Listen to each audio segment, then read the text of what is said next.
നോക്കൂ Ajims, Indian national കോൺഗ്രസിൻ്റെയും ഐക്യ ജനാധിപത്യ മുന്നണിക്കും അവർക്ക് ജനങ്ങൾ നൽകിയ മാൻഡേറ്റ് പ്രകാരം അവരുടെ മുഖ്യമന്ത്രിയും മന്ത്രിസഭയും ഒക്കെ അധികാരമേറ്റെടുത്തു. സ്വാഭാവികമായും അവർക്ക് ഈ മന്ത്രിമാരുടെ വകുപ്പുകൾ നിശ്ചയിക്കുന്നതുമായി ബന്ധപ്പെട്ടൊക്കെയുള്ള മറ്റു പല അന്തർനാടകങ്ങളും നടന്നുകൊണ്ടിരിക്കുകയാണ്. അതിനെ സംബന്ധിച്ചൊന്നും ഈ സന്ദർഭത്തിൽ അഭിപ്രായം പറയാൻ CPM-ഓ ഇടതുപക്ഷ ജനാധിപത്യ മുന്നണിയോ തയ്യാറാകുന്നില്ല. കാരണം നേരത്തെ തന്നെ അവരിൽ ഇങ്ങനെയൊക്കെയുള്ള കുഴപ്പങ്ങളുണ്ട് എന്ന് അറിയാമായിരിക്കുന്ന ജനങ്ങൾ തന്നെയാണ് അവർക്ക് ഈ മാൻഡേറ്റ് നൽകിയത്.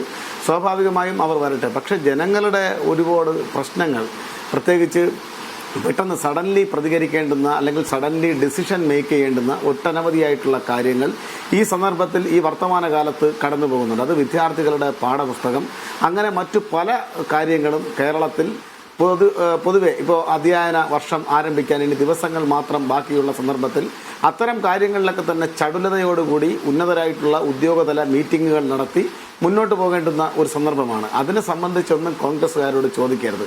ചോദിച്ചാൽ കോൺഗ്രസിൻ്റെ പ്രതിനിധി ഇപ്പോൾ അജിംസിനോട് നടത്തിയ ഒരു പ്രതികരണമുണ്ടല്ലോ ഇടയ്ക്ക്, ആ പ്രതികരണം ആവർത്തിച്ച് അവരുടെ ഭാഗത്തുനിന്നുണ്ടാവും. എന്നെ പഠിപ്പിക്കേണ്ട, അത് വന്നിട്ടുള്ള പ്രകടമായൊരു മാറ്റമാണ്.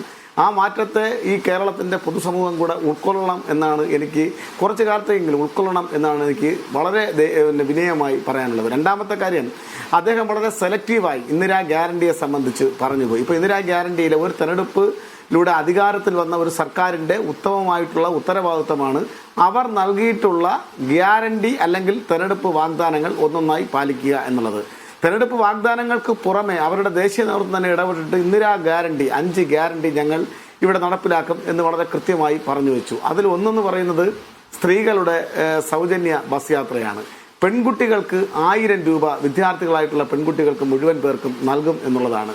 വിദ്യാസമ്പന്നരായിട്ടുള്ള ചെറുപ്പക്കാർക്ക് മുഴുവൻ പേർക്കും അവരുടെ പഠനം കഴിഞ്ഞിറങ്ങുന്ന സന്ദർഭത്തിൽ തന്നെ സ്വയം സംരംഭം തുടങ്ങാൻ ആരംഭിക്കാൻ വേണ്ടി പലിശരഹിത വായ്പ 5 ലക്ഷം രൂപ വീതം നൽകും. അതുപോലെ തന്നെ വയോജന വകുപ്പ് രൂപീകരിച്ച് പെൻഷൻ 3000 രൂപയായി അടിയന്തരമായി വർദ്ധിപ്പിക്കും. അന്തരിച്ചുപോയ കോൺഗ്രസിന്റെ നേതാവ് മുൻ മുഖ്യമന്ത്രി ഉമ്മൻചാണ്ടിയുടെ നാമധേയത്തിൽ ആരോഗ്യ ഇൻഷുറൻസ് പദ്ധതി 25 ലക്ഷം രൂപ വീതം ഓരോ വ്യക്തിക്കും നൽകുമെന്നുള്ളതാണ്.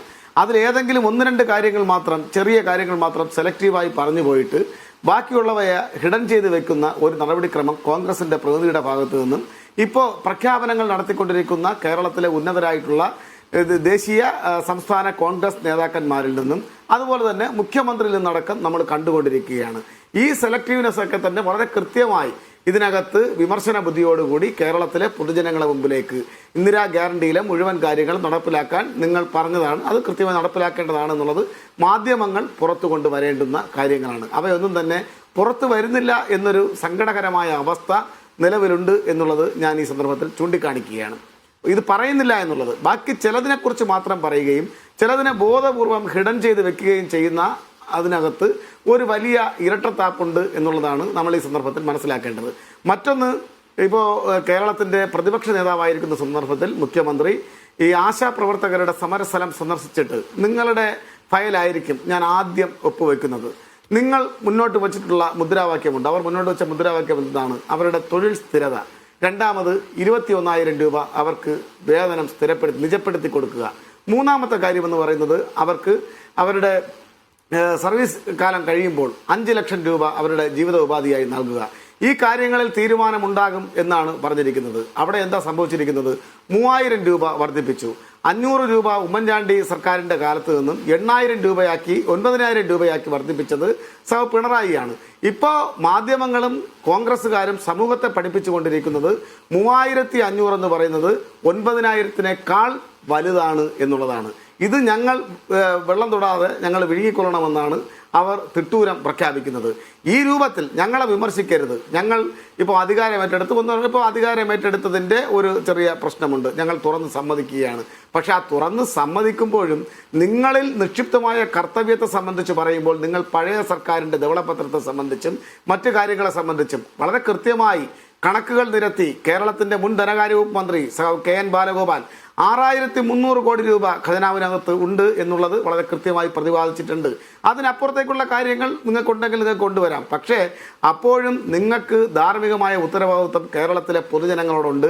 അത് പറയാൻ ഇത് ഞങ്ങളുടെ ഹണിമൂൺ പീരീഡാണ്, ഈ സമയത്ത് പാടില്ല, അത് ഇത്ര കാലം കഴിഞ്ഞതിന് ശേഷം മാത്രമേ ഞങ്ങളെ വിമർശിക്കാൻ പാടുള്ളൂ എന്ന നിലയിലൊക്കെയുള്ള തിട്ടൂരങ്ങൾ പല കോണുകളിൽ നിന്നും പുറത്തു വന്നുകൊണ്ടിരിക്കുന്ന സന്ദർഭമാണ്. അത് ശരിയല്ല. വളരെ കൃത്യതയോടുകൂടി സഹിഷ്ണുതയോടുകൂടി ആ വിമർശനങ്ങളെ ഉൾക്കൊള്ളാൻ കൂടി കോൺഗ്രസിന്റെ പ്രതിനിധി തയ്യാറാകണം. നിങ്ങൾ അതാണല്ലോ പല ഘട്ടങ്ങളിലും ചൂണ്ടിക്കാണിക്കപ്പെട്ടിട്ടുള്ളത്, വിമർശന ബുദ്ധിയാൽ. നിങ്ങളുടെ കാര്യം വരുമ്പോൾ അത് പതുക്കെ മടക്കി പോക്കറ്റിൽ വെക്കുന്ന സമീപനം സ്വീകരിക്കരുത്. ശരി.